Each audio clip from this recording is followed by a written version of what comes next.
Išėjimo knyga, 40 skyrius.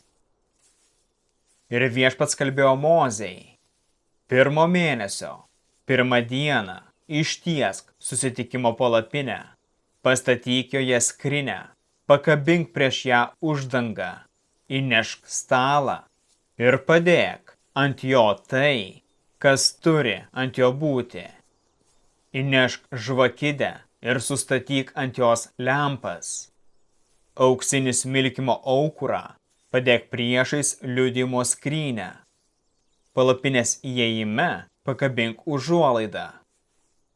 Pastatyk deginamųjų aukų aukurą priešais įėjimą į susitikimo palapinę, o tarp aukuro ir palapinės praustuvę, į kurią pripilk vandens.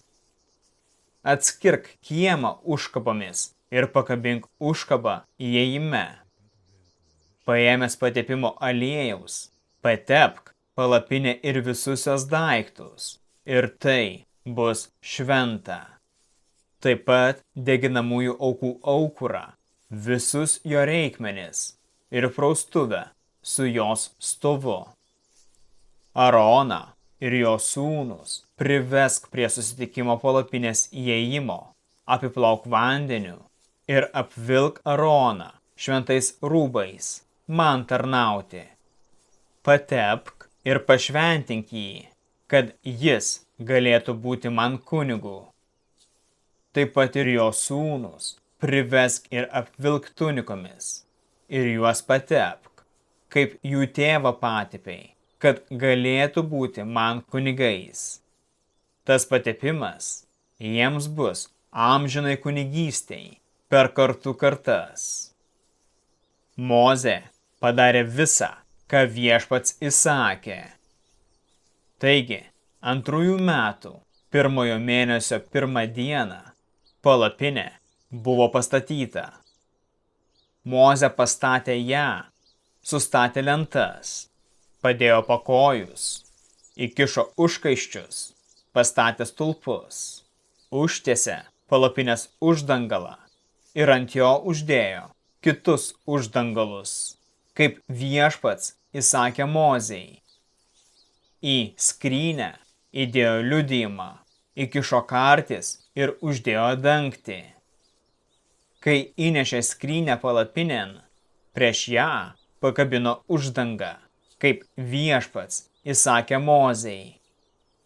Pastatė ir stalą susitikimo palapinės šiaurinėme šone, šiapus uždangos, ir ant jo sudėjo padėtinės duonos kepalus, kaip Viešpats įsakė Mozei. Susitikimo palapinėje priešais stalą pastatė žvakidę ir paruošė lempas, kaip Viešpats įsakė Mozei. Prieš uždangą pastatė ir auksinį aukurą, ant kurio degino kvapnius smilkalus, kaip Viešpats įsakė Mozei. Susitikimo palapinės įėjime pakabino užuolaidą, pastatė deginamųjų aukų aukurą priešais susitikimo palapinę ir ant to aukuro aukojo deginamąją ir duonos auką, kaip Viešpats įsakė Mozei. Tarp susitikimo palapinės ir aukuro pastatė praustuvę ir į ją pripylė vandens. Mozė, Aronas ir jo sūnus plaudavosi joje rankas ir kojas, prieš eidami į susitikimo palapinę ir prieš artindamisi prie aukuro, kaip Viešpats įsakė Mozei. Aplink palapinę ir aukurą atitvėrė kiemą ir jo įėjime pakabino užkabą. Taip Mozė užbaigė visus darbus. Kai visa buvo baigta, debesis apgaubė susitikimo palapinę ir Viešpaties šlovė pripildė ją. Mozė negalėjo įeiti į susitikimo palapinę, nes debesis buvo ant jos ir Viešpaties šlovė buvo ją pripildžiusi.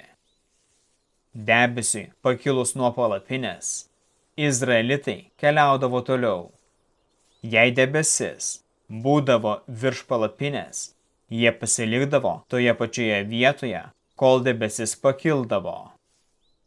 Viešpaties debesis buvo virš palapinės dienos metu, o naktį virš jos buvo liepsna visų Izraelio vaikų akivaizdoje per visą kelionės laiką.